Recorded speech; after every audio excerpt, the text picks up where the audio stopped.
국내 경기 침체로 대기업들의 구조조정 등이 본격화되고 있습니다.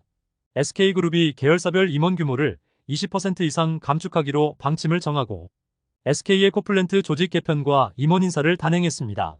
포스코가 철강 사무직을 사실상 최초로 포함하는 희망퇴직을 시행하며 오비맥주도 최대 34개월치 임금을 지불하는 조건으로 희망퇴직을 진행했습니다.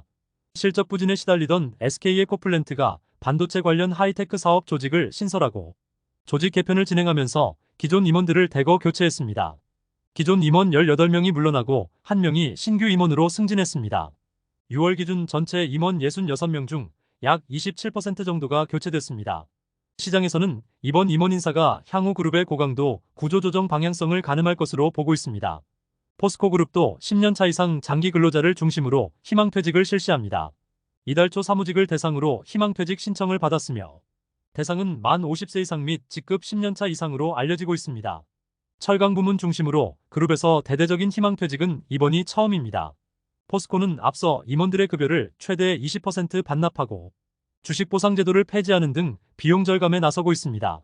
또 일부 사업 구조조정과 수익성이 낮은 사업 등에 대한 개편 계획을 진행 중입니다.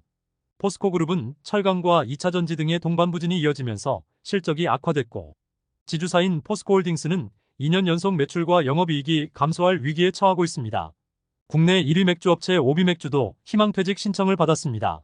10년 이상 장기 근속한 직원 중에서 희망자에게 신청을 받았으며 회사에서는 권고 사안이 아니며 강제성은 없다고 밝혔습니다.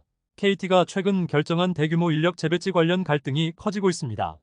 자회사를 설립해서 통신망 설치와 유지 보수 등 담당 인력 3,780명을 재배치하며 노조는 사실상 구조조정과 다름없다며 강력하게 반발하고 있습니다. 세븐일레븐 편의점을 운영하는 코리아세븐은 36년 만에 처음으로 희망퇴직을 실시하며 롯데호텔앤리조트도 인력 구조조정을 검토 중입니다. 기업들이 최근 3개월 단기 사채를 234조 원이나 발행하고 있으며 계속되는 경기 침체로 경제 전반에 매서운 한파가 몰아치고 있습니다. KT는 최근 이사회를 열고 인력구조 혁신 방안을 통과시켰습니다.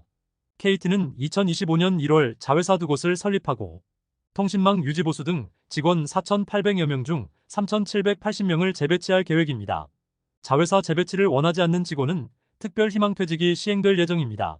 이번 인사를 두고 KT 노조들은 일제히 반발하고 있습니다. 해당 안건 계획을 통지하기 전까지 사전 협의가 없었고 대표이사가 주주총회 등에서 인위적인 대규모 구조조정은 없다고 한 것과 다른 현실입니다. KT 노동조합 간부 300여 명은 광화문 KT 사옥 앞에서 집회를 열고 인력구조 혁신 방안은 사실상 구조조정으로 받아들일 수 없다고 밝혔습니다. 세븐일레븐도 지난 1988년 법인 설립 이후 처음으로 희망퇴직을 시작합니다. 만 45세 이상 또는 현 직급 10년 이상 재직 사원으로 대상자들에게는 1년 6개월치 급여와 취업지원금 등을 지급합니다. 세븐일레븐 관계자는 지속가능한 성장을 위한 체질 개선의 일환으로 인력구조를 효율화하려는 것이라고 밝혔습니다. 세븐일레븐은 지난 2022년과 2023년 2년 연속 연간 적자를 기록했고 올해 상반기에도 441억 원의 영업손실이 나왔습니다. 수익성이 낮은 점포는 현재 본격적인 정리를 진행하고 있습니다. 호텔 롯데의 롯데호텔앤리조트도 인력 구조 조정을 검토 중입니다. 지난 2020년 명예퇴직을 실시한 이후 4년 만입니다. 인사적체 등 비효율을 개선하기 위한 노력으로 아직 구체적인 명예퇴직 조건과 기준 등은 정해지지 않았습니다. 기업들의 단기 사채 발행은 급증하고 있습니다. 한국예탁결제원은 올해 3분기 단기 사채 조달 규모가 234조 6천억으로 지난해 동기 대비 24% 이상 증가했습니다. 단기 사채는 기업들이 만기 1년 이하와 1억 원 이상 등 일정 조건을 갖춰서 자금을 조달하는 제도입니다. 만기별로는 3개월물의 발행 금액이 99.7%로 대부분을 차지하며 증권회사와 유동화회사, 카드와 캐피탈사 순으로 많은 금액이 나왔습니다. 국내 고용지표들이 급속도로 악화되고 있습니다. 특히 좋은 일자리보다 임시직이나 단기 일자리 위주로만 고용이 증가하면서 장기적으로 경제 상황을 위협하는 불확실성이 커지고 있습니다. 눈높이에 맞는 일자리를 찾지 못하고 취업을 포기하는 사람들이 급증하고 고용시장의 활력과 잠재 가치가 크게 하락하는 상황입니다. 고용노동부가 발표한 사업체 노동력 조사 결과 등에 따르면 지난 8월 기준 전국 사업체 종사자는 총 211만 7천 명으로 집계됐습니다.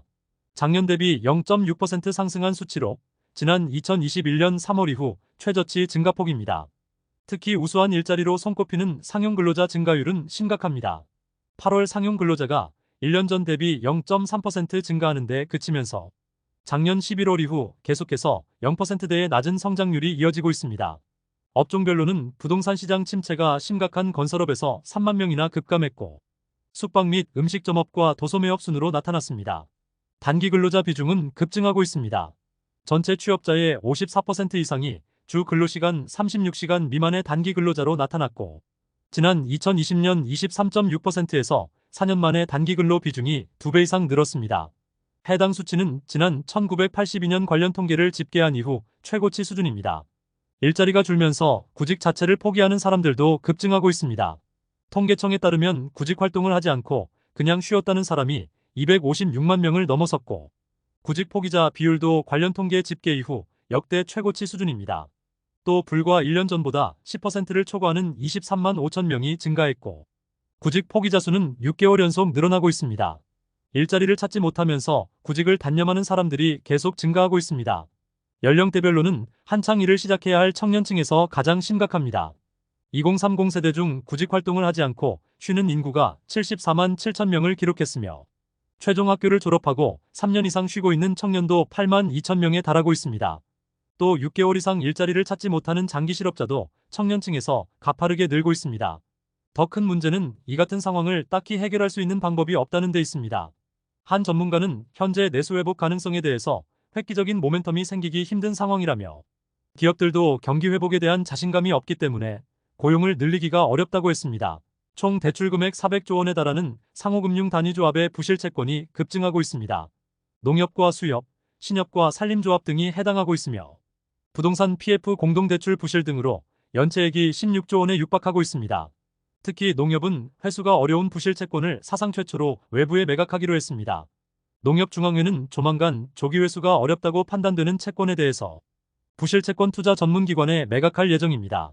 국회 농림축산식품해양수산위원회에서 공개된 자료 등에 따르면 지난 6월 기준 단위조합의 상호금융 대출 잔액이 391조 4,490억으로 집계됐습니다. 지난 2021년 대비 42조 7천억 이상 증가하고 있으며 올해 들어서도 6개월 만에 4조 원 넘게 늘었습니다. 대출 잔액은 농협 단위조합이 348조 5,498억 원으로 가장 많고 수협 34조 1,603억 원과 산림조합 8조 7,389억 원 순입니다. 대출금의 연체 증가 속도 상황은 더 심각합니다. 농협 단위조합의 연체율이 2021년 0.88%에서 올해 3.81%로 4배 이상 급증했고 국내 전체 은행의 평균 연체율을 크게 웃돌고 있습니다. 농협 단위조합에서 최고 연체율은 37%를 넘고 있습니다. 수협과 산림조합도 연체율이 계속해서 상승하고 있습니다. 이들 세 기관에서 연체율이 10%를 초과하는 단위조합이 100곳이나 나왔고 전체 대출 잔액 중 연체 금액이 15조 8천억 원으로 집계됐습니다. 수익을 내지 못하고 적자 상황인 조합도 많습니다. 작년 말 기준 산림조합 140곳 중 절반에 가까운 64곳이 적자를 기록했고 수협도 4곳 중 1곳에 해당하는 22곳이 적자를 냈습니다. 지금까지 잼스톤TV였습니다. 오늘 영상 도움되셨으면 구독과 좋아요 부탁드립니다. 시청해주셔서 감사합니다.